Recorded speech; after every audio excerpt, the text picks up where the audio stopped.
Oh man, this year has been filled with so many releases from South Africa's mainstay rap acts, Casper, Nasty, Reese, aka I mean, goodness me, it's really been a year of reevaluating what we truly have in terms of stock and talent and just the state of where South African rap is right now. And I think overall, with all of the projects that we've have reviewed, I think we are in a place where, from the AKA, Bless His Soul, to the Caspers, to the Nasties, to the Aries, when you are an artist that establishes themselves too deeply in trend, you enter into this place where you are forced to look externally to house your own inspiration, because it is these external factors of what sound is current that you choose to embed yourself in. And what that does pretty often with artists who are beginning to mature is that they begin to sound more and more disingenuous.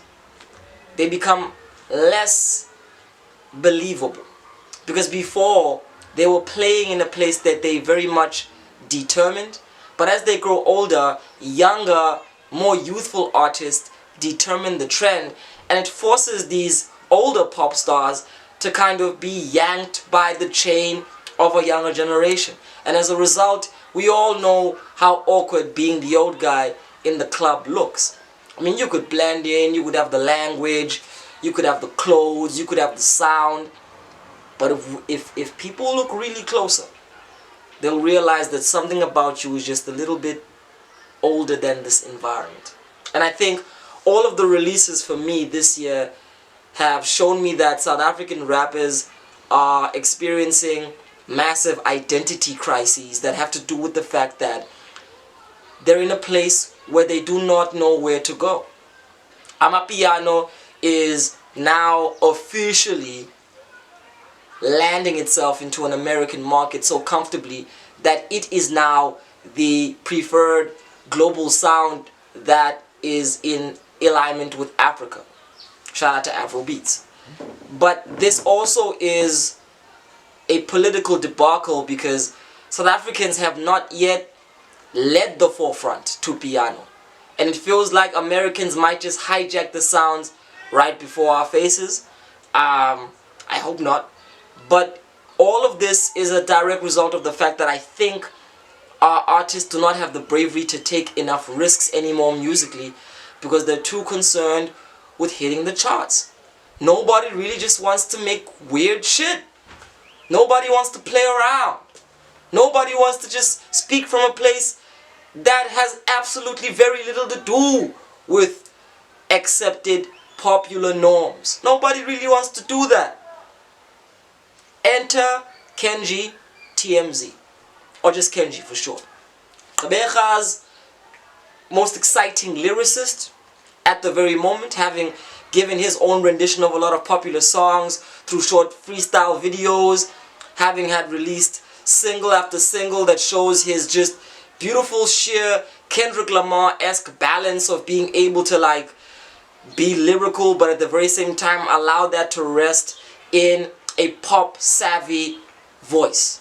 Kenji is definitely the guy to look out for, because all guys to look out for have had this level of conscientiousness about their pop music. They're not naive to the fact that making money is the mode of how their freedom will come about. So as a result, they speak about this conflict in their music in ways that aren't pedantic or forced or driven or feel like a lecture, but they ooze of an awareness that is just not there from other artists, because it's either dismissed or they just aren't that informed. So Kenji steps in the spotlight as this kind of uber woke black man of the galaxy, here to inform us of the importance of our very own blackness in a cosmic sense, in the fact that we are beautiful creatures who have been suppressed by artificial cultural norms, but we are also our very own our worst enemies, and is this hypocrisy that we are actively engaging with. And if there's anything we need to do is identify ourselves with something transcendent. And this is what Kenji says in his latest album, Indonsa. Indonsa is basically the Zulu term for the star Sirius. And if you know anything about constellations, this is a very important symbol in the archetype of times and seasons. And what Kenji is basically saying, without turning too much into a hotep as I try to explain this concept to you, is find something transcendent to identify with.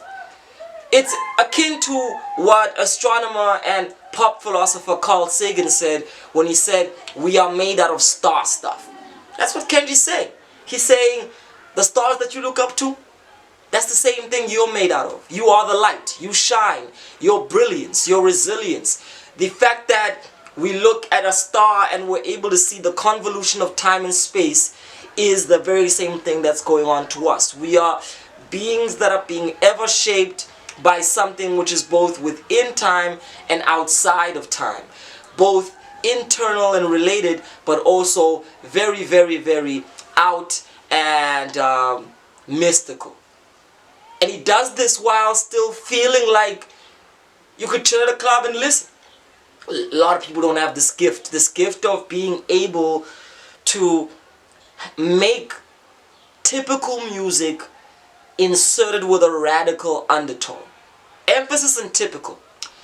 The thing about Indonsa is that as a project, sonically it is not trying to push boundaries. It's only trying to clean the bells and whistles, heighten in on elements that Kenji has already identified are suitable to his own sonic scope. And what is that sonic scope? Kenji is an artist that is very much a part of the generation that is enamored with the 808s and all of the heartbreaks that go with it. And all of the open-ended ambience, drowning drums that really are a music that caters more to ecstasy than reflection. So as a result, it's so freaking hard in that style of rap to try to say anything reflectful. It is really hard to try and speak to the mind in a sound that feels thoroughly catered to the heart. But Kenji does that. He's able to weave an informed lyricism and a charisma that grounds itself in an invitation to think. And this invitation to think is not so obvious that you feel bewildered into turning the song off. First and foremost, the man's flow is oozing with confidence. He's able to place his lyrics in a place that is minimal. He understands that saying less is what works in the context of trap music or the trap sound. He understands that this very same minimalism compromises how many words of poetic tone and decisive directive intention one can put out into the universe, but he does it anyway because he understands how to take the words of the townships and codify them into memes. Kenji's lyrics are memes. They're made out of things you'd hear the street gangster or old lady or Tengisa in the corner store or just anybody who's in the ambience of Emakasana say. And he's able to distill the thoughts of the townships in a canvas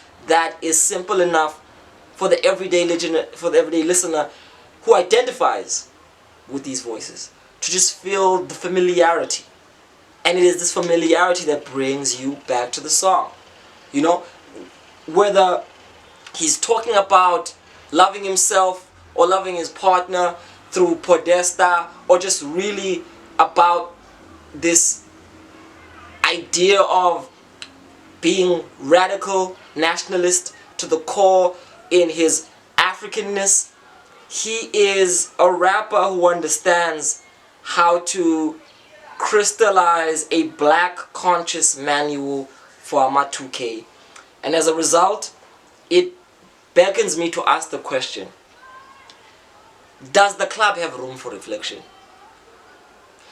Is Indonsa endearing enough for today's pop culture sound that South Africa can give it the opportunity to breathe? I mean, I am going to compare it with Maklera's diaspora, or diaspora, however you want to pronounce that, in that it is two projects that are edgy because they're pushing us to dance our way into reflection.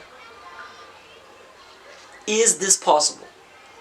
Or is this some kind of schizophrenic impulse where rappers who feel like there's no other way force themselves into the dynamic of hyper popular music? I mean, is it really possible to become a subject that capitalism uses to sell products whilst at the very same time being a tool of consciousness? And I think Kenji believes that it is. He speaks with a confidence and navigates with a sincerity that makes you feel like it is, because the music and the flows move so harmoniously together that the first time around you don't even realize what he said. The second listen, you're beginning to understand that there's more to the lyrics than meets the eye because they're so infectious that you're singing along. And the third time, it's really revolutionary. And you're in a place where you might not know how to begin to organize outside of capitalism, but you at least believe that it is possible to take the money that you're trying to make and invest them in ambitions that do not try to reproduce the same oppression. So if there's anything I'm going to say, is shout out to Kenji for releasing a project that tries to do that. So for me, ultimately, this project lands itself as a 7.5 out of 10, 8 on a good day, because again, sonically, I don't think it does anything new. It really doesn't, because we're in a place where before we understand what is possible, we really have to look at where we are presently. So it utilizes what we might hear from an Aries, what we have heard from a Caspanyo Vest, what we definitely have heard from an AKA, and it reinvents this very same sound, living in the same world, because Kenji doesn't want to be foreign. He's there with them, with the peers, with the legends, saying, I belong in this very same group of rappers, but I have a unique torch to shine that says that now is the time to glimmer with the possibility of how we can take our pop savviness and possibly turn it into something radical. Is this naive? Is this impossible? You tell me. All I know is it's fucking brave, and shout out to Kenji for doing it. My name is VJ, the brother from the ancient mother. Transcend the beast!